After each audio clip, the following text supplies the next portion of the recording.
Le cinéma africain, qu'il est doux de le célébrer.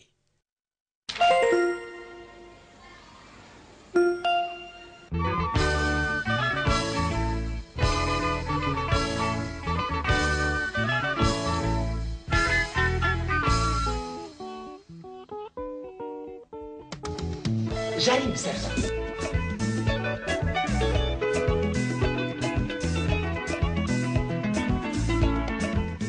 C'est ça l'avantage de la police. Quand il y a une qui refuse, l'autre est là. Oui.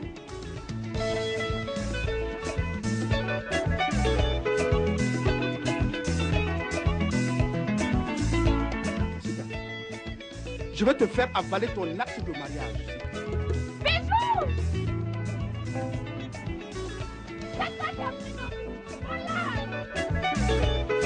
Ça sert à quoi d'avoir un téléphone si on n'a pas de quoi le recharger, hein? À ton âge, tu as un problème avec la démocratie, toi. Débrouille-toi, trouve une solution. C'est ça, connard.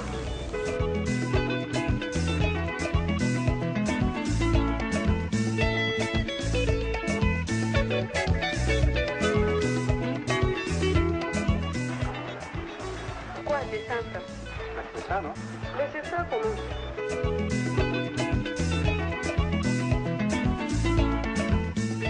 Ce que je ne veux pas entendre surtout, c'est cette question d'argent. Hélas, Awa m'en demande toujours. J'en ai marre. Août 2014, mois du cinéma africain sur RTI 1. Tous les samedis à 10h30 sur la chaîne qui rassemble.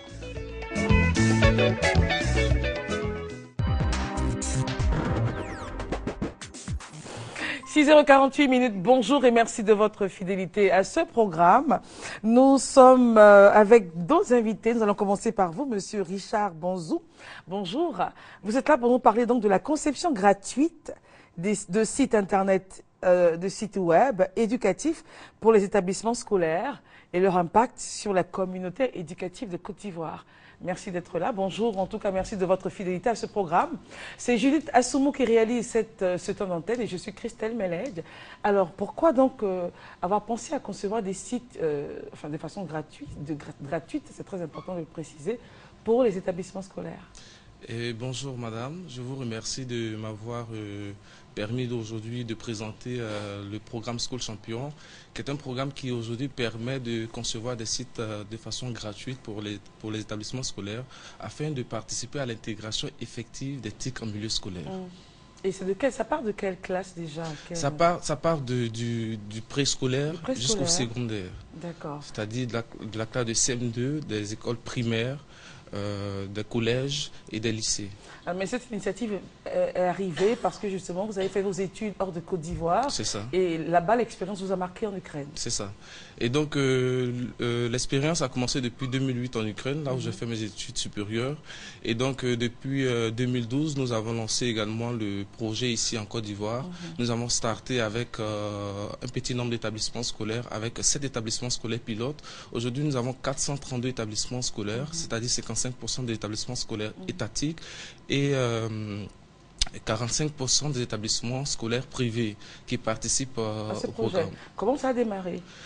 Ça a démarré un peu difficilement parce que j'étais encore en Ukraine et je suis rentré en contact avec certains ministères, plus précisément le ministère de l'Éducation nationale, avec des établissements scolaires privés qui ont dans un premier temps adhéré au programme.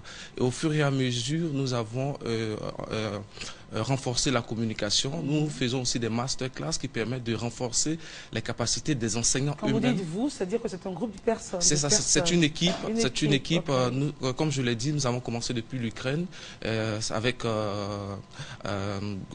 Dialogue Web Design, notre équipe ukrainienne avec une équipe allemande avec qui on a commencé le programme. Qu'est-ce qui a motivé le ministère de l'Éducation nationale, selon vous, à vous suivre dans ce projet intéressant? Bon, ce qui a motivé le ministère de l'Éducation nationale, plus précisément la direction des lycées, collèges de Côte d'Ivoire, est dans un premier temps l'optique aujourd'hui d'une intégration effective des TIC en milieu scolaire. Parce qu'aujourd'hui, nous sommes dans l'ère des nouvelles technologies. Et donc, les classes numériques sont mises à disposition, mais il faudrait que ces classes numériques soient utilisées à des fins éducatives. Parce qu'il y a le hard qui représente les appareils et il y a le soft qui représente le contenu et qu'on développe à partir des sites internet, et permettre aussi de faciliter cette communication-là entre l'établissement scolaire, les parents d'élèves et même les élèves. Parce qu'aujourd'hui, notre objectif, c'est de permettre aux parents d'élèves d'accéder au minimum d'informations déjà à la maison, dans les bureaux, à partir partout où ils sont. Il ne faudrait pas qu'ils se déplacent forcément pour aller dans l'établissement scolaire pour avoir, par exemple, l'emploi du temps, les fiches d'inscription, tout ça. Déjà sur le site internet de l'établissement scolaire, cela permettra cette communication. Également donner une visibilité au plan national, au plan international, aux établissements scolaires de la Côte d'Ivoire. Alors, évidemment, c'est un projet qui rentrait en ligne droite avec celui du ministère de l'Éducation nationale, insérer l'éthique en milieu scolaire. Voilà. De façon concrète, ça se passe comment? Bon, de façon concrète, sur le terrain, dans les écoles. Dans les écoles, nous avons reçu une autorisation, l'agrément d'accéder aux établissements scolaires étatiques, parce que les établissements privés nous ont accueillis. Mais pour travailler dans la ligne droite, en conformité avec nos lois et nos institutions, nous avons demandé l'autorisation auprès du ministère. Forcément. Voilà, qui nous a donné cette autorisation-là. Et donc, nous expliquons dans un premier temps le bienfait au chef d'établissement qui adhère. Et après cela, nous organisons des masterclass au niveau des enseignants et après également au niveau des élèves. Et l'établissement scolaire va sur le site internet, inscrit son établissement scolaire. En moins de 24 heures, il a un site internet qui lui permet à lui-même de l'administrer, de faire les mises à jour. Et vous le faites gratuitement? Et c'est gratuit. C'est un projet qui a eu la subvention des pays, des organisations internationales depuis l'Ukraine. Parce que de 2008 à 2010, c'est vrai que c'était subventionné à fonds propres. Et en 2010, quand nous avons participé au concours des innovations technologiques en milieu scolaire en Europe de l'Est, nous avons remporté la médaille en or. Depuis 2010 jusqu'en 2014, nous avons remporté les 4 médailles en or. Et donc, cela nous a permis d'avoir des subventions auprès des institutions internationales pour financer, comme, si vous me permettez de le dire, par exemple comme Intel Education qui nous a aidés à pouvoir financer, également Stella Assistance qui est une structure en Ukraine. Également, nous avons eu la caution et le soutien financier du ministère de l'Éducation nationale ukrainienne qui a soutenu et qui a demandé à ce que toutes les écoles soient aujourd'hui sur Internet grâce au programme School Champion.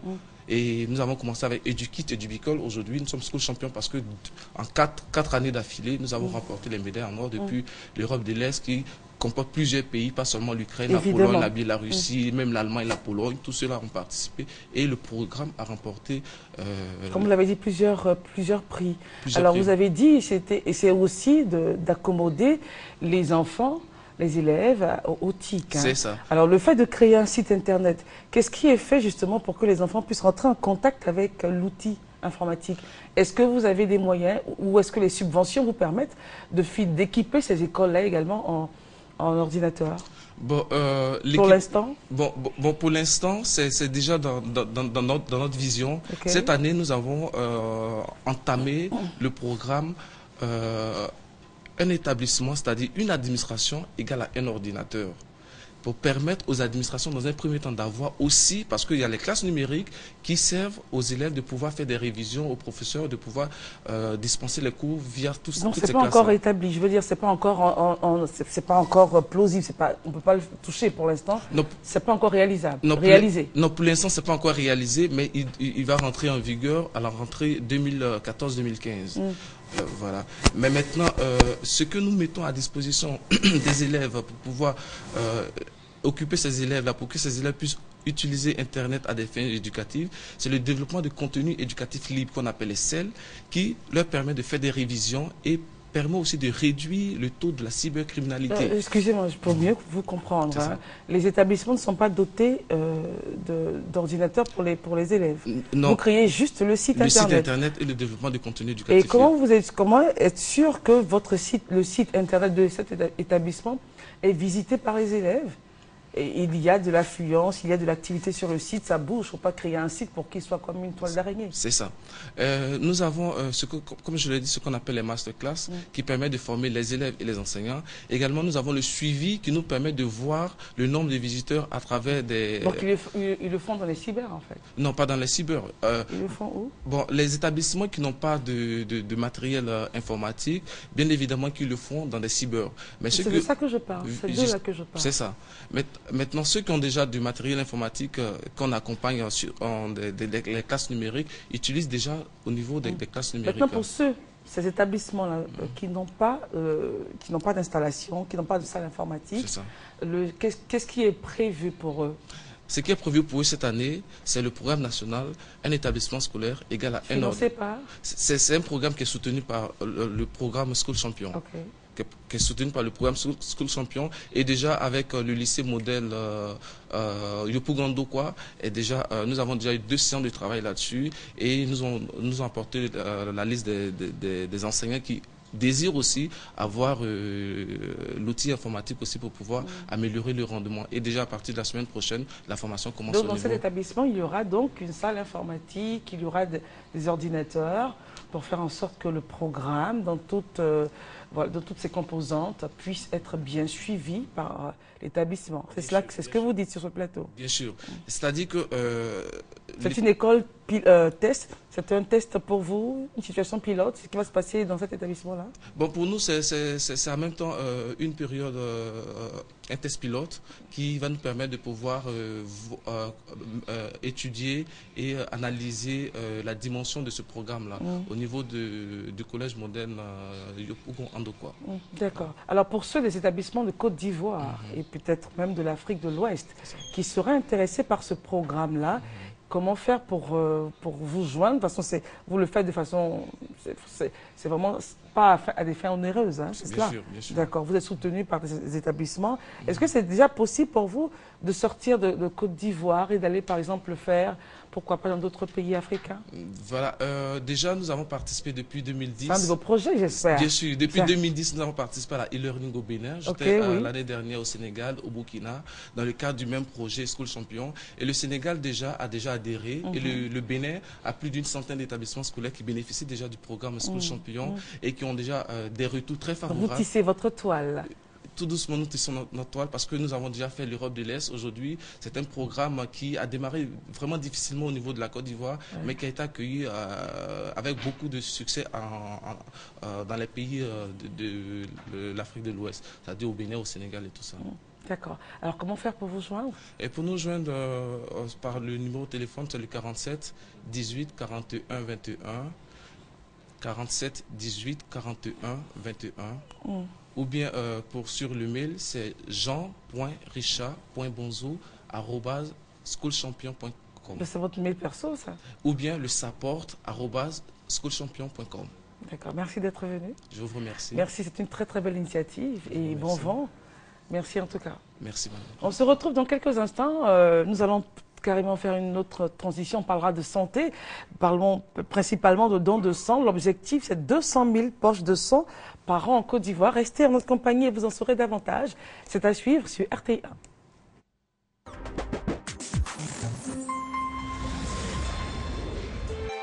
1. RTI 1, la chaîne qui rassemble.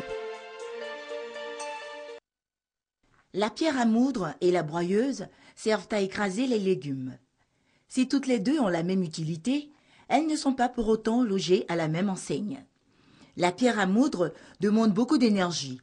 Quant à la broyeuse, elle est rapide et plus pratique. Aujourd'hui, la broyeuse est beaucoup utilisée et reste le chemin idéal pour tout, à savoir les jus, les sauces et les pâtes. Broyer, c'est très bon. Quand on s'en va utiliser, on met les trucs dans la machine, ça pile bien, puis c'est facile. Mais le caillou, c'est très très sale. Ça met le sable dans la sauce. C'est fatigant et puis ça salit la sauce même. Ça salit la sauce. Alors que broyeuse, tu ne te fatigues pas. Ça fait rapidement et puis tu t'en fais ta sauce. Je gagne en temps en venant ici pour piler les fruits, là je gagne en temps. Et puis c'est rapide, c'est bien fait, tout et tout. Ces jeunes gens ont décidé d'apporter leur soutien aux femmes moyennant une somme. Bon, quand les femmes envoient les légumes suffisamment, elles viennent et lavent. Quand elles finissent de laver, maintenant, nous, on commence à piler. Propre. Bon, il y a des fois, ça vaut 100 francs à 100 francs. Voilà, maintenant, prix de trucs, les j'aime là, si c'est un kilo, on fait ça à 500. Maintenant, si c'est un truc demi, on fait ça à 250 aussi. Travailler dans le bruit n'est pas chose facile, mais ces jeunes gens affirment tirer leur épingle du jeu. Bon, pour le moment, c'est pas trop, on n'a pas trop de problèmes. Si on travaille sur la machine, c'est tout. Si on gagne un peu dessus pour faire notre truc dépense, voilà, ça, c'est ça. Les broyeuses ne sont pas installées partout. Dans la majorité des cas, elles sont implantées dans les marchés, un endroit favorable à la clientèle. C'est vrai, elles facilitent la tâche à la ménagère, mais un regard sur l'hygiène et c'est la catastrophe.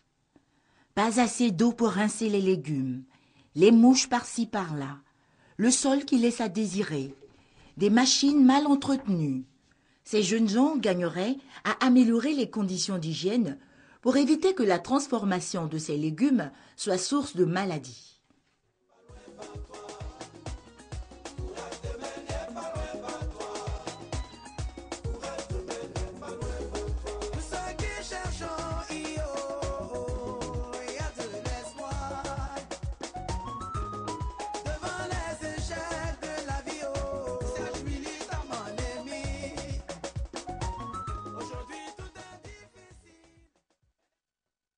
Soumé, je t'assure que cet enfant est le tien. Oh, je dis, c'est pas mon enfant! C'est pas mon enfant! Hé, toi aussi, il ne faut pas me regarder. Il ne faut pas me regarder comme ça. Je dis, c'est pas terminé. Je suis passé à autre chose et je te conseille d'en faire autant. Quoi? Chérie, tu peux faire la présentation? Mota, je te présente Mekman, mon fiancé. Chérie, je te présente Mota, le boy de ma mère. Qui? Moi? Enchanté, monsieur. Levez-moi. Yelou. Chaque fois quand je dis fais attention à l'enfant, tu vois là où ça nous amène? Ça nous amène où? Ça nous amène où? J'ai un problème, je ne veux pas perdre mon travail. Est-ce que c'est clair? C'est quel bon travail même, hein? Ça c'est de l'esclavage. Même au temps colonial, c'était pas vis-à-vis comme ça. Et puis, à cause d'un albinos, ça chez nous, on fait sacrifice avec ça. Ouais, c'est ça, ouais. Hein? Soumé, c'est quel enfant qui peut être ton enfant? Albinos là? Soumé, ils t'ont blagué. Oh, ils t'ont blagué. Faut pas fâcher, chaque samedi à 19h25 sur RTI 1.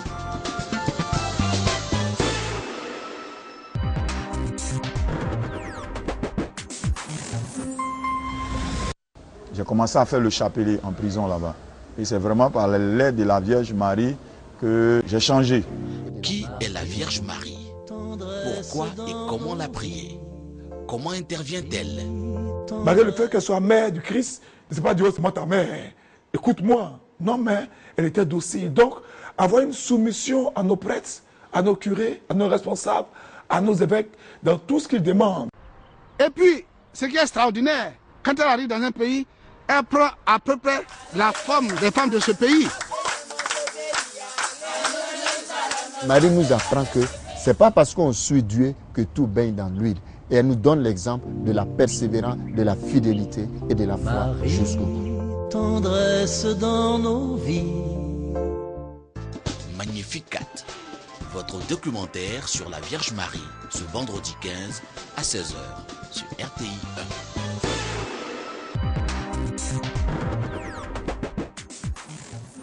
Merci de suivre les programmes de RTI 1, 200 000 poches par an. C'est ce que c'est votre souhait, monsieur le directeur du Centre national de transfusion sanguine, docteur Konaté Seydou. Vous l'avez annoncé lors d'une conférence de presse, c'était donc le lundi 16 juin. Pour l'instant, nous sommes loin du compte. Effectivement, aujourd'hui, nous n'avons pas encore atteint cet objectif-là, et qui est de pouvoir fournir aux populations ivoiriennes 200 000 poches par an. Eh bien, cela vient du fait que l'Organisation mondiale de la santé incite les pays membres, les États membres, n'est-ce pas, à organiser les systèmes de transfusion sanguine de telle sorte que les populations aient du sang disponible partout où elles se trouvent. Et pour cela, il faut que 1 à 3% de la population donne son sang. Ici, en Côte d'Ivoire, on estime que nous sommes 20 millions d'habitants. 1% de 20 millions, ça nous fait 200 000 poches de sang Donc pour l'instant, nous en sommes à combien? Aujourd'hui, nous sommes à 133 000 poches de sang par an. Donc il y a encore un gap, n'est-ce pas? On peut dire que nous avons atteint un taux de 66% de production pour la population. Donc il reste encore 34%. Il y a eu des efforts quand même. Oui, il y a eu beaucoup d'efforts parce que nous sommes partis de 20 000 poches. Oui, tout à fait. De 20 000 poches il y a une dizaine d'années pour atteindre aujourd'hui les 133 000 poches. C'est beaucoup, mais c'est peu pour la population. C'est peu parce que les besoins sont énormes. Les besoins sont énormes, surtout chez le couple mère-enfant. Les enfants ont souvent besoin de sang parce qu'il y a des maladies anémiantes que sont le paludisme, que sont la malnutrition, et il y a des maladies parasitaires qui animent nos enfants. Mais aussi chez la maman, chez la mère, dans les accouchements, il y a les hémorragies, n'est-ce pas, des accouchements. Il faut savoir qu'il y a plus de 600 femmes qui meurent pour 100 000 accouchements, plus de 600 femmes qui meurent, et très souvent c'est pour des hémorragies. Et qui dit hémorragie dit besoin immédiat de sang. C'est pour cela que aujourd'hui les grossesses sont suivies, n'est-ce pas, pour éviter, pour diminuer ces hémorragies-là, n'est-ce pas, chez nos femmes qui accouchent. Donc en Côte d'Ivoire, le besoin est là. La thérapeutique transfusionnelle se développe, mais il faut dire que les plateaux techniques de nos hôpitaux aussi se développent. Donc les soins aujourd'hui, les soins sont gratuits pour le couple mère-enfant. Et donc les populations prennent d'assaut nos hôpitaux. Ce qui fait qu'il y a des prescriptions de sang. Il y a beaucoup de prescriptions de sang. Pas parce qu'il y a un gaspillage, non. Parce que c'est réel, le fait est là, les parents, les patients ont besoin de sang. Et ce sang-là, il faut le trouver. Mais il est là, le sang. Il est en Côte d'Ivoire. Il circule dans la veine de tout un chacun. C'est pour cela qu'on exhorte nos populations, n'est-ce pas, à ne pas regarder un centre de transfusion comme une usine qui fabrique du sang, mais un élément qui leur appartient et qu'ils doivent prendre d'assaut, parce que c'est en déposant du sang dans une banque de sang que la banque de sang a son sens. Alors, selon vous, qu'est-ce qui ferait en sorte que certaines intelligences hésitent encore à donner de leur sang? Alors, je dois dire que le don de sang en lui-même ne nuit pas au donneur de sang. Parce que tout le matériel qui est utilisé pour faire des prélèvements de sang sont du matériel à usage unique.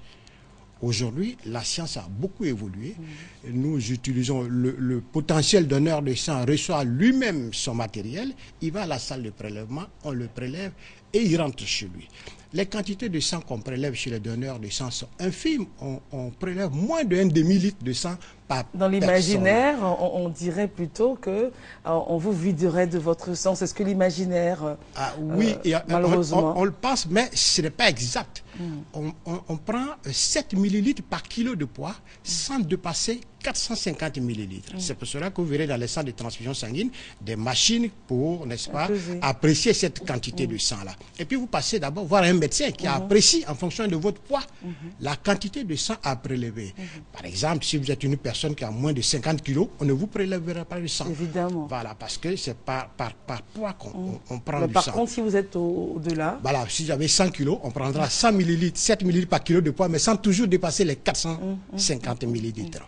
Parce que le corps humain, en fonction du poids, a une quantité, n'est-ce pas, qui varie entre 4 et 5 litres de sang. On a à peu près entre 60 à 70 millilitres par kilo de poids. Donc, on a suffisamment de sang. Quand on prélève 450 millilitres, il y a suffisamment de sang qui reste. Et puis, ce qui est bien dans le don de sang, c'est que quand on vous prend ces 450 millilitres, au bout de 3 semaines, vous avez de nouveaux sangs qui régénèrent grâce à votre moelle. Donc, vous rajeunissez votre sang. En plus. Voilà, vous rajeunissez votre sang sans recevoir de sang parce que votre organisme produit lui-même du sang. Et donc, c'est pour cela qu'on exhorte nos populations à venir donner du sang, non seulement pour participer à un acte de santé, mais aussi pour contrôler leur propre santé. Parce qu'en faisant le don de sang, vous faites un bilan. Parce que le sang qu'on prend, il est analysé et les résultats sont vos résultats. Alors, avec votre permission, nous allons écouter la réaction de nos concitoyens sur le don de sang. Regardez. Le don de sang est très important pour la vie de tout un chacun. Parce qu'on ne sait jamais à quel moment nous-mêmes nous aurons besoin de ce liquide précieux. Il est très important que tout le monde fasse ce don de sang. Donner son sang, c'est sauver une vie, sinon plusieurs vies d'ailleurs. Je pense qu'il est important que les gens donnent leur sang afin de pouvoir aider d'autres personnes. Particulièrement, moi, je n'ai pas eu l'occasion de le faire. Parce que ça sauve des vies. Et c'est très important pour tout un chacun. Je ne l'ai jamais fait. Je suis prête à le faire. C'est un don qui est important du point de vue social, la santé, parce que je pense bien que le don de sang est très nécessaire pour l'être humain. À chaque fois que nous consommons, nous mangeons, le sang s'infecte. Et sur le sang s'infecte, il y a des gens aussi que les sangs ne sont pas infectés, à qui on peut faire recours. Il y a 5 ans de cela, j'ai donné une fois mon sang, mais ce n'est pas encore été renouvelé. C'est bon dans la mesure où c'est pour sauver des vies. C'est quelque chose qui est bon parce que ça sert d'abord à sauver la vie d'autrui. Je veux dire, une personne est dans les besoins. S'il n'y a pas de sang, la personne peut partir au-delà, or qu'on peut le sauver. Donc le don de sang, vraiment, c'est salutaire. Je suis prêt à le faire. Alors, on constate que nos concitoyens sont informés de l'importance du don de sang. Maintenant, il suffit de passer ce gap d'information et d'arriver à l'action. Voilà.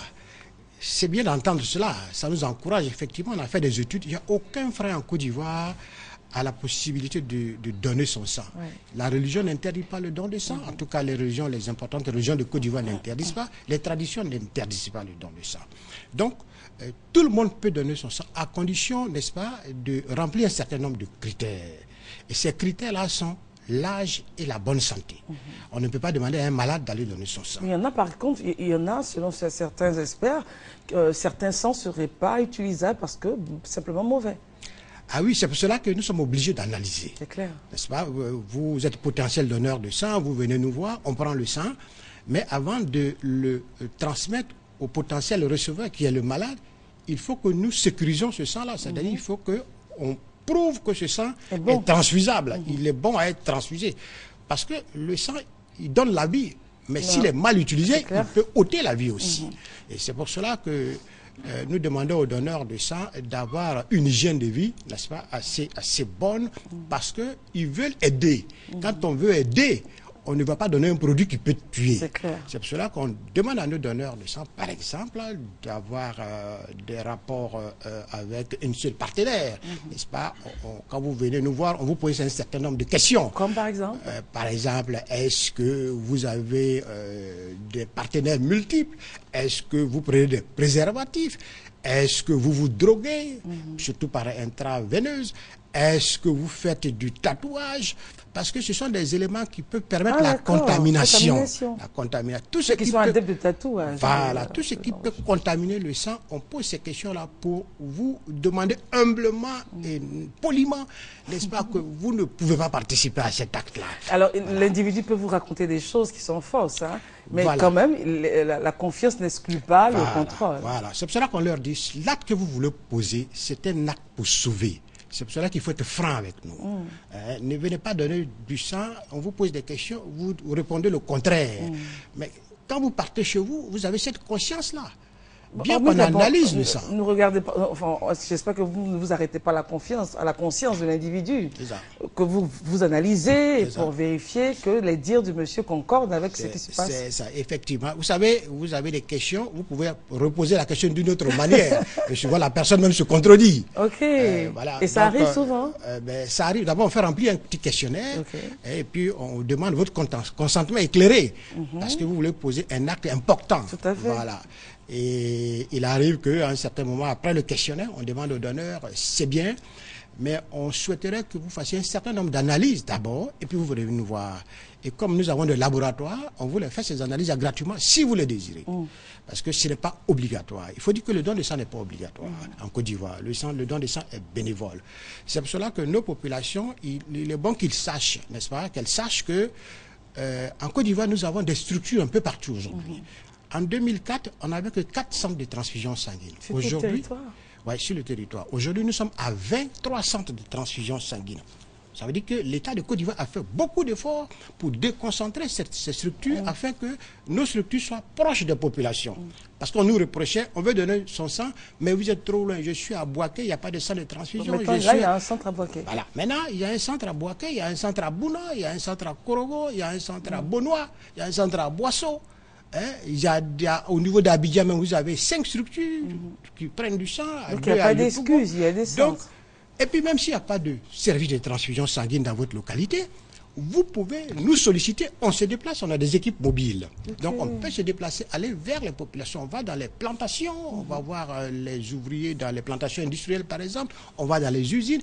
Donc tout le monde peut donner son sang parce que c'est un acte citoyen. Le sang qu'on donne aujourd'hui peut nous servir demain.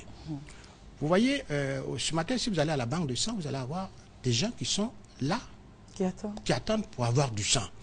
Mais je dis à ces personnes-là, c'est vrai, vous avez besoin de sang pour vos parents qui sont à l'hôpital, mais vous êtes des donneurs de sang aussi. Vous êtes en bonne santé.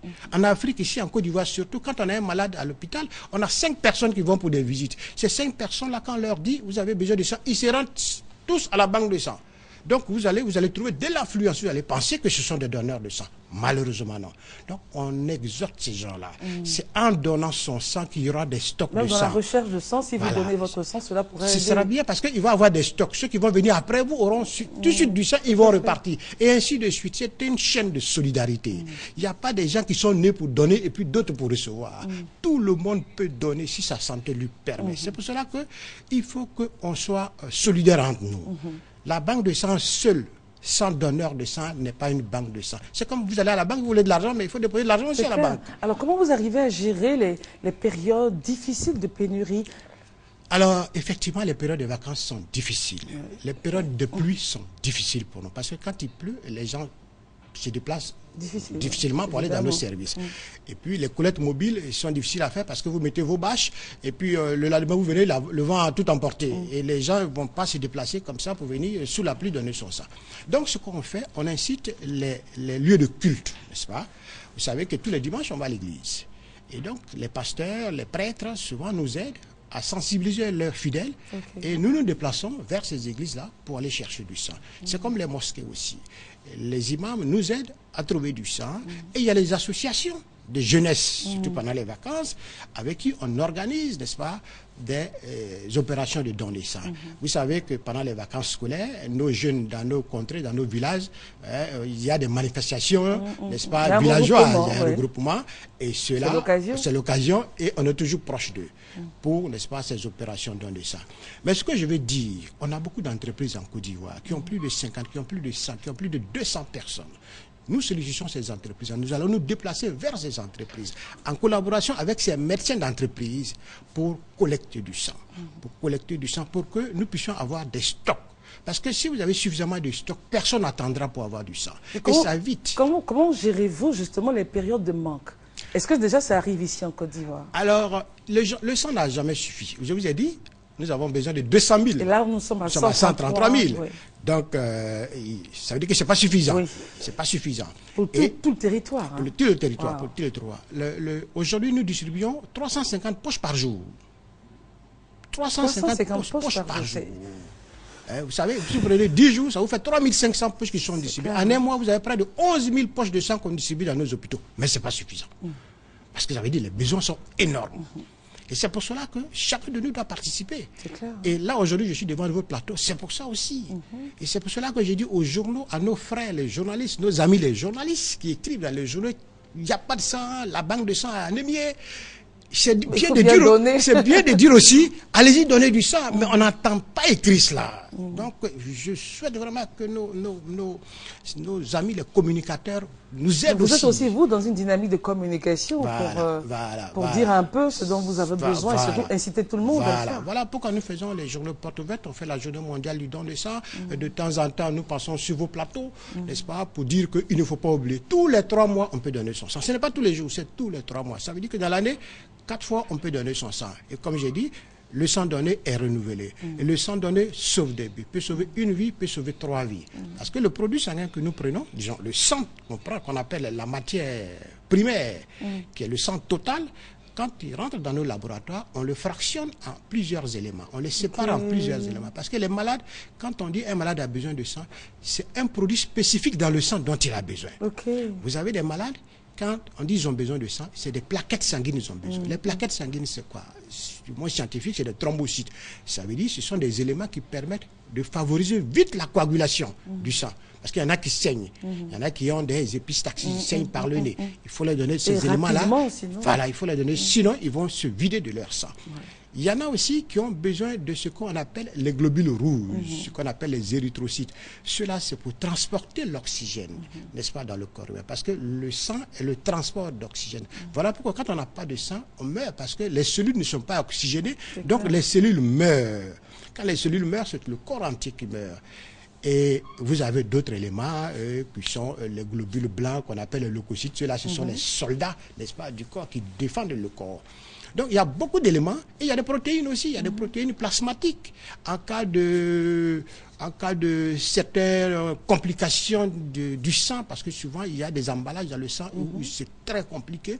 Il faut donner ces protéines-là qu'on appelle le plasma et pour sauver nos maladies. Chez les grands brûlés par exemple, qui soignent du corps, il faut leur donner du plasma parce qu'ils sont en train de perdre leur plasma. Et c'est pour cela que aujourd'hui en Côte d'Ivoire, on arrive à fabriquer tous ces produits. Donc on a évolué du sang total, on a pratiquement plus de sang total, on a 98% de notre production qui est de produits séparés, donc spécifiques aux malades.